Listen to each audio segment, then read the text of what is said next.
జీవవాక్యము అనుదినము నడిపించు జీవవాక్యము, బాధలలో బ్రతికించు జీవవాక్యము, చీకటిలో వెలిగించు జీవవాక్యము, ఆపదలో ఆదరించు జీవవాక్యం, ఆపదలో ఆదరించు జీవవాక్యము, జీవవాక్యము, జీవవాక్యము, జీవవాక్యము, జీవవాక్యం. దేవుని నామానికి మహిమ కలుగునుగాక. క్రీస్తునందు ప్రియమైన దేవుని బిడ్డలారా, ఈ దినము అక్టోబర్ 10వ తేదీ లేఖన భాగము కొలసీయులకు రాసిన పత్రిక 2వ అధ్యాయములో నుండి దేవుని యొక్క వాగ్దానమును, ఒప్పుకోవలసిన పాపమును, అనుసరించవలసిన ఆజ్ఞను మనము గమనిద్దాం, గ్రహించుకుందాం. 15వ వచనము, మన అపరాధములన్నిటినీ క్షమించి ఉన్నాడు. అవును, యేసు ప్రభువారు మన అపరాధములను, ఎందుకనగా ప్రతి మానవుడు ఎఫెసీ 2:1 ప్రకారము మన అపరాధముల చేతను పాపముల చేతను చచ్చిన స్థితిలో ఉన్నప్పుడు ప్రభువైన యేసుక్రీస్తు నందు మనల్ని బ్రతికించాడు. హల్లెలూయా. అవునండి, నిన్ను నన్ను ప్రభు బ్రతికించాడు. మత్తయి సువార్తలో స్పష్టంగా రాయబడింది. ఏమిటి అనగా 18వ అధ్యాయము 21-28 వచనాలలో, ఒక యజమానుడికి ఒక దాసుడు 10,000 తలాంతులు అప్పున్నాడు. ఒక తలాంతు వచ్చి 3,600. 10,000 తలాంతులు అంటే 3,60,00,000.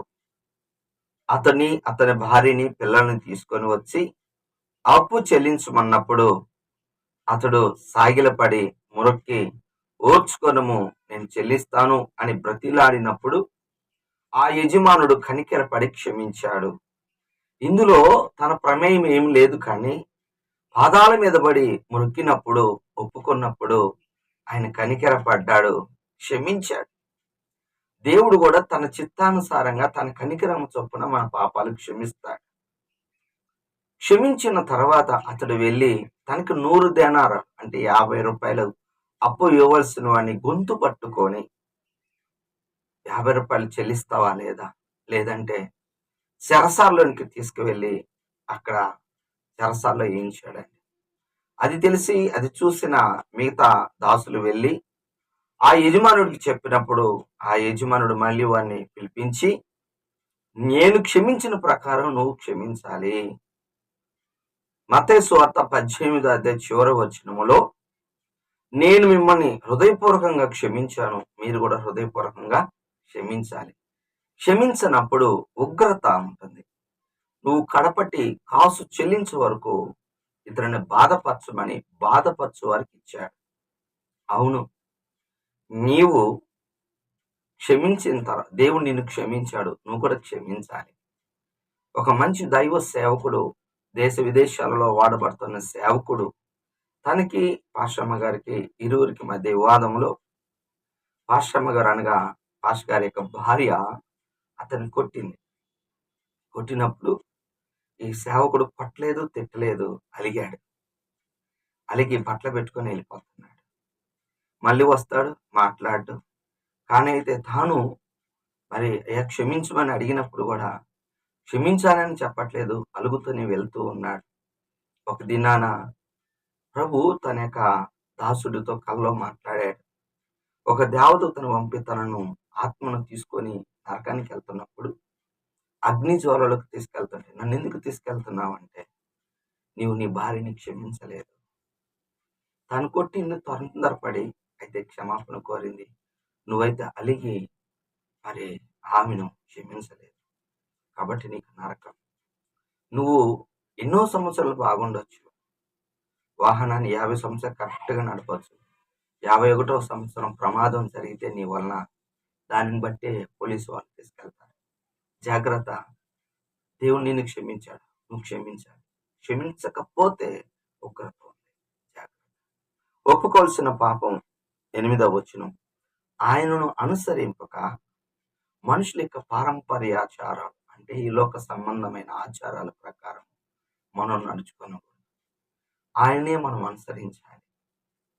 లోకములో లోకస్తులందరూ శరీరాశ, నేత్రాశ, జీవగుట్టము లోకాన్ని గురించి ఆలోచన చేస్తారు కొంతమంది. లోకాన్ని గురించే కాదు, ప్రభువు నిమిత్తము శ్రమ కూడా ఉంది. యేసు ప్రభువారు నేను శిలువ మరణం పొంది సమాధి చేయబడి 3వ దినాన తిరిగి లేస్తానని చెప్పిన మాట 70 మంది శిష్యులకి చెప్తే యోహాను సువార్త 6వ అధ్యాయం 66వ వచనంలో 58 మంది శిష్యులు వెళ్ళిపోయారు. ఎందుకంటే లోకంలో సిలువ అంటే ఇష్టపడరు, సుఖం కావాలి. సిలువ మహిమ తీసుకొస్తుంది, సుఖము ఏం తీసుకొస్తుంది తెలుసునా? నష్టాన్ని, దుఃఖాన్ని, వేదన. భూలోకంలో ధనవంతుడు సుఖించాడు, కానీ అక్కడ నెమ్మది లేని అగ్ని జ్వాలలో బాధింపబడుతున్నాడు. జాగ్రత్త, సుఖం కాదు, సిలువను ఎత్తుకొని నడుద్దాం. దేవుడు మనకి సహాయము చేస్తాడు. చివరిగా ఆజ్ఞ 5వ వచనము, యోగ్యమైన ప్రవర్తన దేవుడు చూస్తాడు. హల్లెలూయా. మన యోగ్యమైన ప్రవర్తనను చూసి మనకు ప్రతిఫలం ఇస్తాడు. రూతు గ్రంథం 3వ అధ్యాయం 10వ వచనములో రూతు, నేను ఎప్పుడు అనుకుంటాను, ఆ స్త్రీ నిప్పండి. నిప్పు ఎక్కడైనా మండుతున్నట్టుగా తాను పరిగె ఏరుకోవటానికి వెళ్తున్న ఆ పొలములో మరి బోయే చెప్తాడు, ఇది విడిచి వెళ్ళొద్దమ్మా. అనేక మంది యవనస్తులు లేకపోతే ఆ ఊళ్ళో ధనవంతులు కూడా మా పొలానికి రండి అన్నప్పుడు నేను వెళ్ళను. అవును, దేవుడు నీకు ఏది ఇచ్చాడో అందులో నువ్వు నిలబడి ఉండటమే. చిన్నది ఇచ్చాడా, పరిగెరుకుంటున్నావా, ఆ దాంట్లో క్రమంగా ఉంటుంది. పరిగె ఏరుకునే వాళ్ళు పలు రకాల పొలాలకు వెళ్తారు, కానీ బోయేజ్ పొలానికి వెళ్ళేది ఒక సంఘానికే వెళ్ళు, దేవుడు దీవిస్తాడు. హల్లెలూయా. నిజమండి.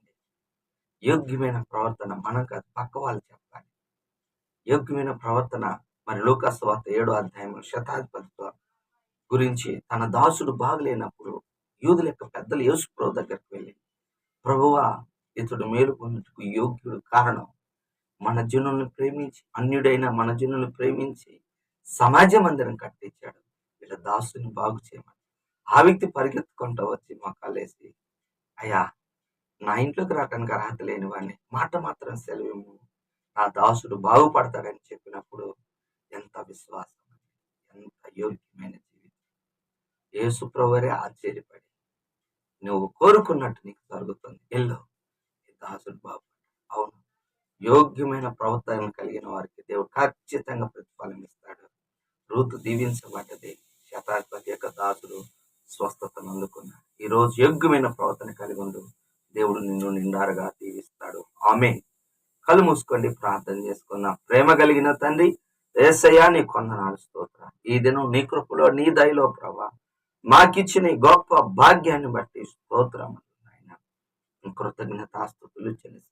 మా అపరాధములు క్షమించినట్లుగా మేము ఇతర యొక్క అపరాధములు క్షమించే వాళ్ళముగా దయచేయండి తండ్రి. నాయన సహాయమును దయచేయండి ప్రభా. లోకస్తుల యొక్క ఆచారాల ప్రకారం నడుచుకోకుండా మీ మాట ప్రకారముగా నాయన యోగ్యమైన ప్రవర్తన కలిగి జీవించే వాళ్ళముగా దయచేయమని, మహిమను తెచ్చుకోమని, ఘనతను తెచ్చుకోమని. అయ్యా, వింటున్న బిడ్డలకి ఉదయ కాలాన్ని కృప దయచేయండి. బిడ్డల్ని దీవించి ఆశీర్వదించమని, మహిమ ఘనత ప్రభావాలు నువ్వే తెచ్చుకోమని, బిడ్డల్ని దీవించమని యేసు నామములో ప్రార్థిస్తున్నాను తండ్రి. ఆమేన్. తండ్రి యొక్క ప్రేమ, కుమారుని యొక్క కృప, పరిశుద్ధాత్మిక దీవెన సదాకాలం మనందరికి తోడుగా ఉండును గాక. ఆమేన్. దేవుడు మిమ్మల్ని దీవించును గాక. ఆమేన్. హల్లెలూయా.